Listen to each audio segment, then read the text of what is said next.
The Ideal of Human Unity. Chapter 11. The Small Free Unit and the Larger Concentrated Unity.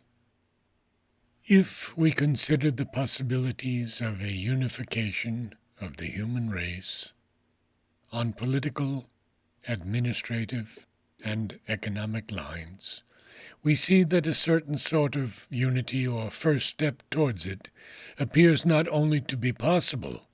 but to be more or less urgently demanded by an underlying spirit and sense of need in the race. This spirit has been created largely by increased mutual knowledge and close communication, partly by the development of wider and freer intellectual ideals and emotional sympathies in the progressive mind of the race. The sense of need is partly due to the demand for the satisfaction of these ideals and sympathies, partly to economic and other material changes, which render the results of divided national life, war, commercial rivalry, and consequent insecurity and peril to the complex and easily vulnerable modern social organization more and more irksome, both for the economic and political human animal and for the idealistic thinker. Partly also the new turn is due to the desire of the successful nations to possess, enjoy, and exploit the rest of the world at ease, without the peril incurred by their own formidable rivalries and competitions, and rather by some convenient understanding and compromise among themselves. The real strength of this tendency is in its intellectual, idealistic, and emotional parts. Its economic causes are partly permanent, and therefore elements of strength and secure fulfillment, partly artificial and temporary, and therefore elements of insecurity and weakness. The political incentives are the baser part in the amalgam. Their presence may even vitiate the whole result, and lead in the end to a necessary dissolution and reversal of whatever unity may be initially accomplished. Still, a result of some kind is possible in the comparatively near or more distant future. We can see on what lines it is likely to work itself out, if at all. At first by a sort of understanding and initial union for the most pressing common needs, arrangements of commerce, arrangements of peace and war, arrangements for the common arbitration of disputes, arrangements for the policing of the world. These crude initial arrangements, once accepted, will naturally develop by the pressure of the governing idea and the inherent need into a closer unity, and even perhaps in the long end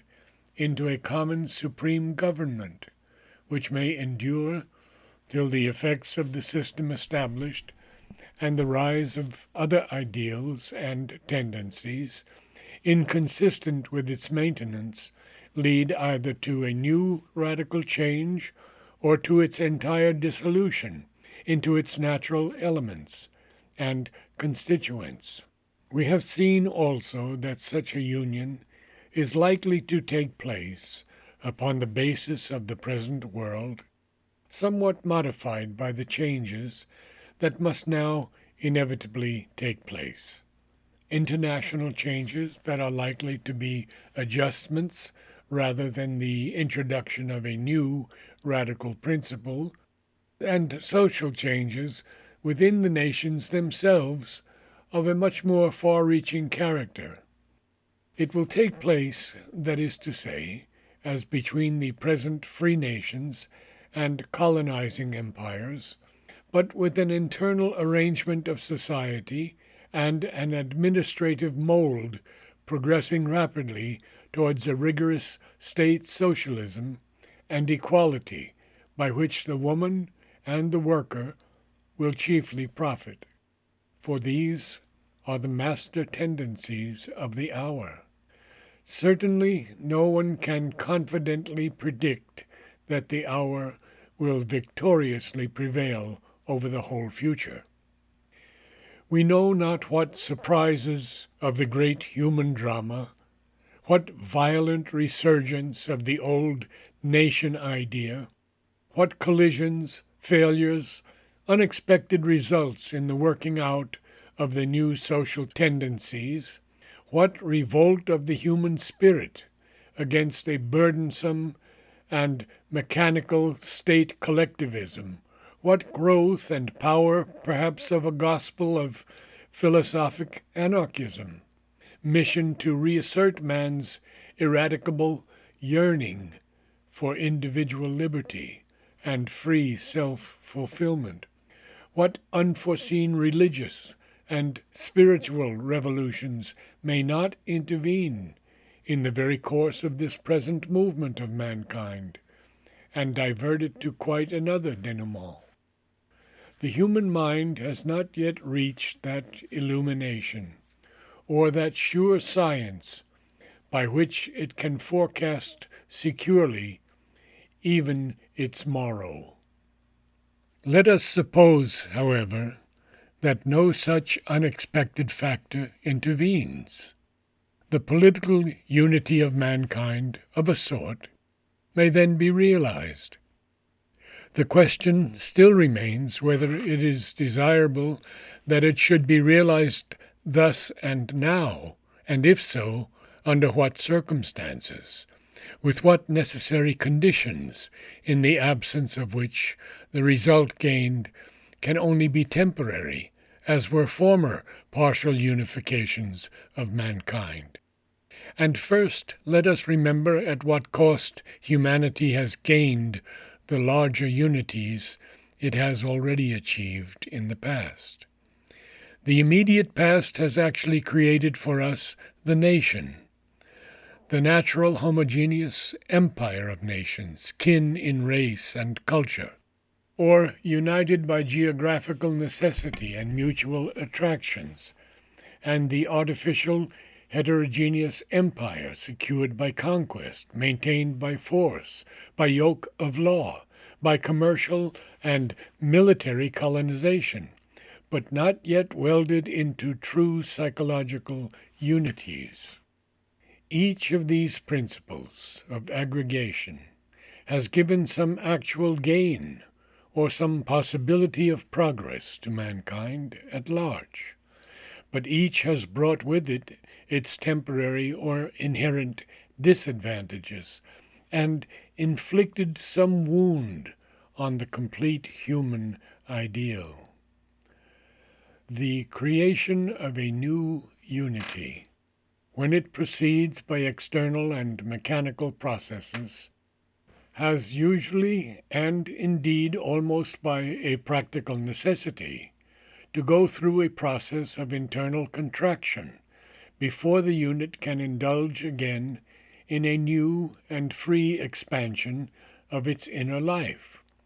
For its first need and instinct is to form and secure its own existence. To enforce its unity is its predominant impulse, and to that paramount need it has to sacrifice the diversity, harmonious complexity, richness of various material, freedom of inner relations, without which the true perfection of life is impossible. In order to enforce a strong and sure unity, it has to create a paramount center, a concentrated state power, whether of king or military aristocracy, or plutocratic class, or other governing contrivance, to which the liberty and free life of the individual, the commune, the city, the region, or any other lesser unit has to be subordinated and sacrificed. At the same time, there is a tendency to create a firmly mechanized and rigid state of society, sometimes a hierarchy of classes or orders, in which the lower is appointed to an inferior place and duty, and bound down to a narrower life than the higher, such as the hierarchy of king, clergy, aristocracy, middle class, peasantry, servile class, which replaced in Europe the rich and free existence of the city and the tribe, or else a rigid caste system, such as the one that replaced in India the open and natural existence of the vigorous Aryan clans. Moreover, as we have already seen, the active and stimulating participation of all or most in the full vigor of the common life, which was the great advantage of the small but free earlier communities, is much more difficult in a larger aggregate, and is at first impossible. In its place, there is the concentration of the force of life into a dominant center, or at most a governing and directing class or classes, while the great mass of the community is left in a relative torpor, and enjoys only a minimum and indirect share of that vitality, in so far as it is allowed to filter down from above, and indirectly affect the grosser, poorer, and narrower life below. This, at least, is the phenomenon we see in the historic period of human development, which preceded and led up to the creation of the modern world. In the future also, the need of a concentrating and formative rigidity may be felt for the firm formation and consolidation of the new political and social forms that are taking or will take its place. The small human communities, in which all can easily take an active part, and in which ideas and movements are swiftly and vividly felt by all, and can be worked out rapidly and thrown into form without the need of a large and difficult organization, turn naturally towards freedom as soon as they cease to be preoccupied with the first absorbing necessity of self-preservation. Such forms as absolute monarchy or a despotic oligarchy, an infallible papacy, or sacrosanct theocratic class cannot flourish at ease in such an environment. They lack the advantage of distance from the mass, and that remoteness from exposure to the daily criticism of the individual mind on which their prestige depends, and they have not, to justify them, the pressing need of uniformity among large multitudes and over vast areas which they elsewhere serve to establish and maintain. Therefore we find in Rome the monarchical regime unable to maintain itself, and in Greece looked upon as an unnatural and brief usurpation, while the oligarchical form of government, though more vigorous, could not assure to itself, except in a purely military community like Sparta, either a high and exclusive supremacy or a firm duration. The tendency to a democratic freedom, in which every man had a natural part in the civic life as well as in the cultural institutions of the state, an equal voice in the determination of law and policy, and as much share in their execution as could be assured to him by his right as a citizen and his capacity as an individual, this democratic tendency was inborn in the spirit and inherent in the form of the city-state. In Rome, the tendency was equally present, but could not develop so rapidly or fulfill itself so entirely as in Greece, because of the necessities of a military and conquering state, which needed either an absolute head, an imperator, or a small oligarchic body to direct its foreign policy and its military conduct. But even so, the democratic element was always present, and the democratic tendency was so strong that it began to work and grow from almost prehistoric times. Even in the midst of Rome's constant struggle for self-preservation and expansion,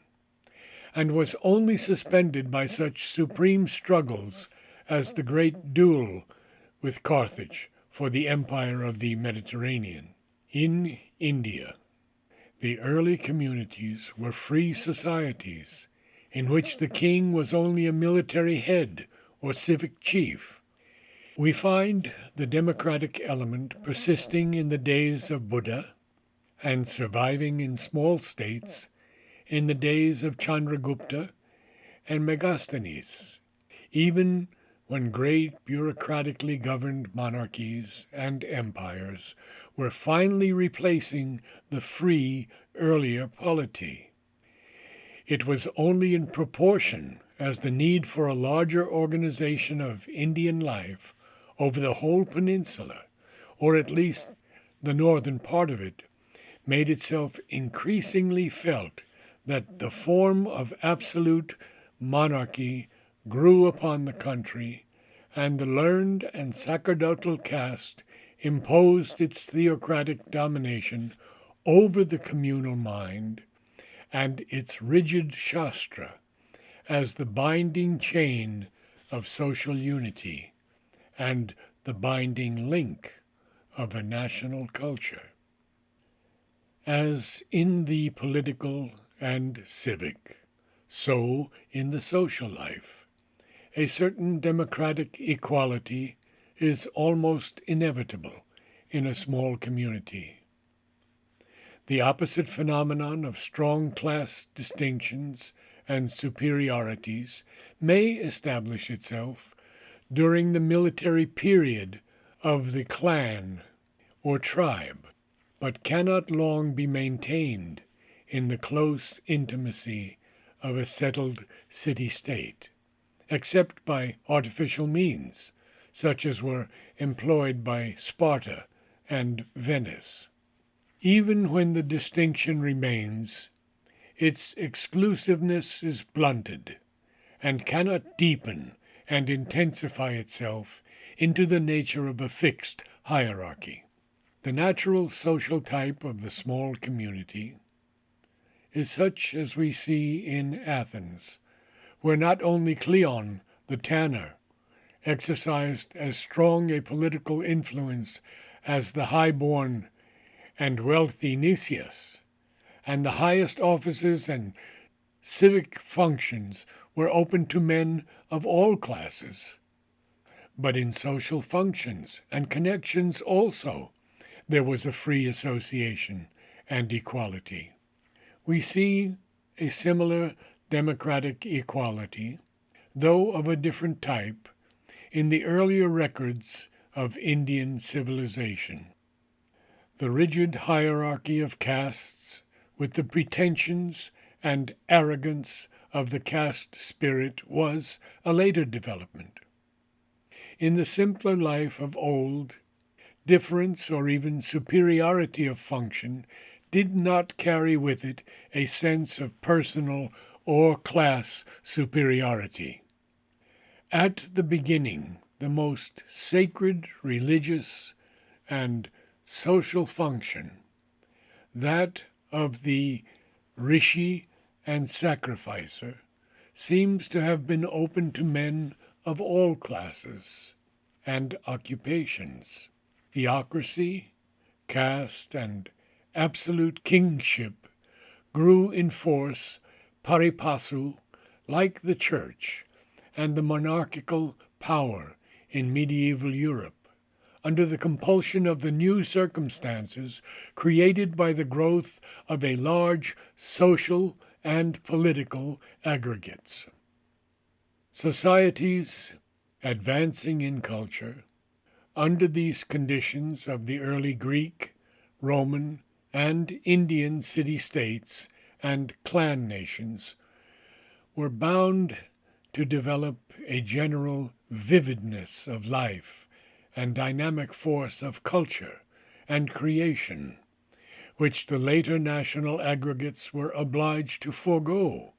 and could only recover after a long period of self-formation, in which the difficulties attending the development of a new organism had to be met and overcome. The cultural and civic life of the Greek city, of which Athens was the supreme achievement,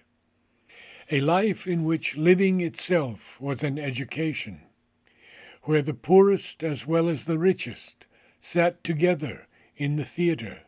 to see and judge the dramas of Sophocles and Euripides, and the Athenian trader and shopkeeper took part in the subtle philosophical conversations of Socrates, created for Europe not only its fundamental political types and ideals, but practically all its basic forms of intellectual, philosophical, literary, and artistic culture. The equally vivid political, juridical, and military life of the single city of Rome created for Europe its types of political activity, military discipline, and science, jurisprudence of law and equity, and even its ideals of empire and colonization. And in India it was that early vivacity of spiritual life of which we catch glimpses in the Vedic, Upanishadic, and Buddhistic literature, which created the religions, philosophies, spiritual disciplines that have since, by direct or indirect influence, spread something of their spirit and knowledge over Asia and Europe. And everywhere the root of this free, generalized, and widely pulsating, vital, and dynamic force, which the modern world is only now in some sort recovering, was, amid all differences, the same. It was the complete participation, not of a limited class, but of the individual generally in the many-sided life of the community, the sense each had of being full of the energy of all, and of a certain freedom to grow, to be himself, to achieve, to think, to create in the undammed flood of that universal energy. It is this condition, this relation between the individual and the aggregate, which modern life has tried to some extent to restore in a cumbrous, clumsy, and imperfect fashion, but with much vaster forces of life and thought at its disposal than early humanity could command. It is possible that, if the old city-states and clan nations could have endured and modified themselves so as to create larger free aggregates without losing their own life in the new mass, many problems might have been solved with a greater simplicity, direct vision, and truth to nature, which we have now to settle in a very complex and cumbrous fashion, and under peril of enormous dangers and widespread convulsions. But that was not to be. The early life had vital defects which it could not cure. In the case of the Mediterranean nations, two most important exceptions have to be made to the general participation of all individuals in the full civic and cultural life of the community. For that participation was denied to the slave, and hardly granted at all in the narrow life conceded to the woman. In India, the institution of slavery was practically absent, and the woman had at first a freer and more dignified position than in Greece and Rome. But the slave was soon replaced by the proletariat, called in India the Shudra, and the increasing tendency to deny the highest benefits of the common life and culture to the Shudra and the woman brought down Indian society to the level of its Western congeners. It is possible that these two great problems of economic serfdom and the subjection of woman might have been attacked and solved in the early community if it had lived longer, as it has now been attacked and is in process of solution in the modern state. But it is doubtful. Only in Rome do we glimpse certain initial tendencies which might have turned in that direction, and they never went farther than faint hints of a future possibility. More vital was the entire failure of this early form of human society to solve the question of the interrelations between community and community. War remained their normal relation. All attempts at free federation failed, and military conquest was left as the sole means of unification. The attachment to the small aggregate in which each man felt himself to be most alive had generated a sort of mental and vital insularity which could not accommodate itself to the new and wider ideas which philosophy and political thought, moved by the urge of larger needs and tendencies, brought into the field of life. Therefore the old states had to dissolve and disappear. In India, into the huge bureaucratic empires of the Gupta and the Maurya, to which the Pathan, the Mughal, and the Englishman succeeded. In the West, into the vast military and commercial expansions achieved by Alexander, by the Carthaginian oligarchy, and by the Roman Republic and Empire. The latter were not national, but supranational unities, premature attempts at too large unifications of mankind that could not really be accomplished with any finality until the intermediate nation unit had been fully and healthily developed. The creation of the national aggregate was therefore reserved for the millennium that followed the collapse of the Roman Empire. And in order to solve this problem left to it, the world, during that period, had to recoil from many and indeed most of the gains which had been achieved for mankind by the city-states. Only after this problem was solved could there be any real effort to develop not only a firmly organized, but a progressive and increasingly perfected community, not only a strong mold of social life, but the free growth and completeness of life itself within that mold. This cycle we must briefly study before we can consider whether the intervention of a new effort at a larger aggregation is likely to be free from the danger of a new recoil in which the inner progress of the race will have, at least temporarily, to be sacrificed, in order to concentrate effort on the development and affirmation of a massive external unity.